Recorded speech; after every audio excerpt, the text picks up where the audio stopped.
एक प्रसंग सुनाता हूँ। हमारे शास्त्रों में उल्लेख है, दानम दुर्गति नाशनम, दान दुर्गति का नाशक। मैं एक घटना बता रहा हूँ जो गुरुदेव से जुड़ी हुई।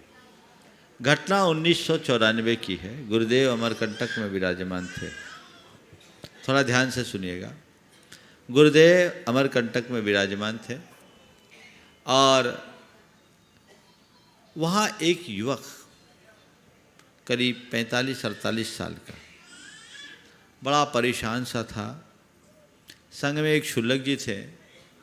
उसे लेकर वो मेरे पास आए और कहा कि महाराज जी इसे समझाइए, ये आदमी आत्महत्या करना चाहता।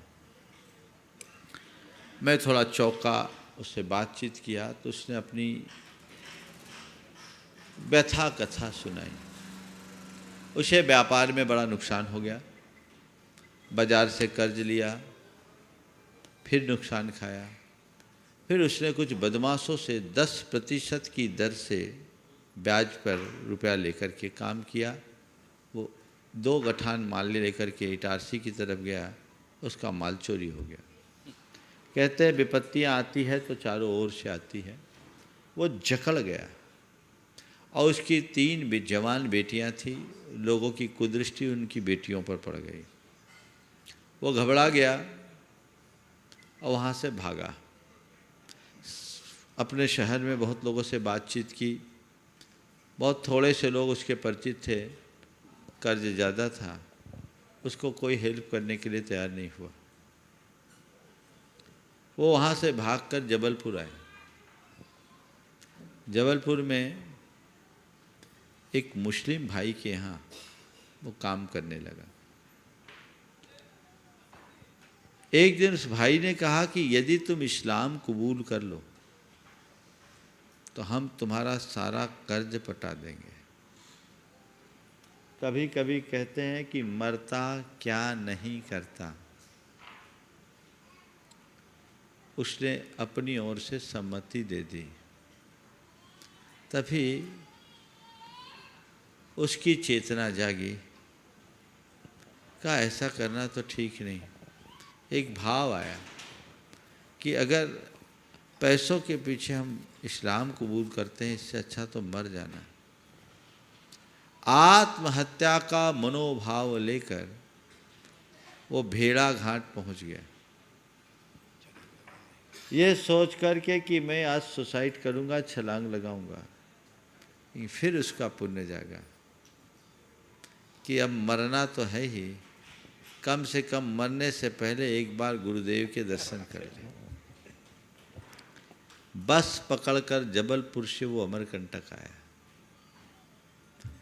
और अमरकंटक में वाकया मेरे कानों तक आया।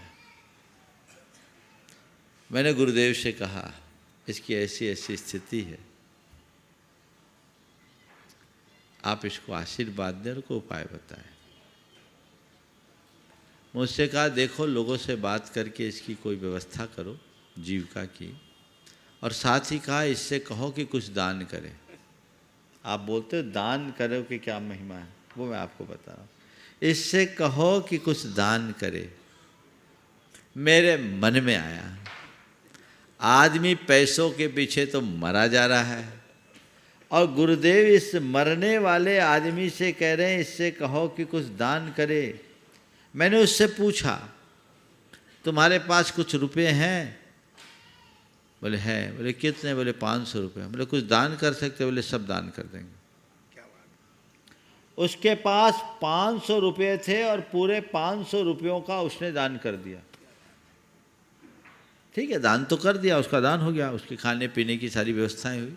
इसी बीच जबलपुर के कुछ प्रतिष्ठित जन आए, उनसे मैंने कहा, वो उसको ले गए और एक जैन भाई की दुकान पर उसने काम करना शुरू किया। संयोग देखिए, जिस दिन से उसके पांव उस दुकान में पड़े उस व्यक्ति की बिक्री डबल चौबल होने लगी। रूटीन की बिक्री से कई गुनी बिक्री होने लगी। उसको लगा इस आदमी का आना हमारे लिए बड़ा शुभ है और 6 महीने में उसने 25% का भागीदार बना लिया। और घटना 1994 की है, अब नाम मैं नहीं ले रहा हूँ। आज वो व्यक्ति एक अच्छे व्यवसाय का संचालक है। तो दान करो का आशय अब समझ में आ जाएगा। दान का नाम मत करो, शक्ति के अनुसार दान करो, शक्ति को छिपाओ मत और शक्ति का उल्लंघन भी मत करो। यदि ये भाव और ध्यान में रख के चलेंगे तो दान का निश्चित फल मिलेगा।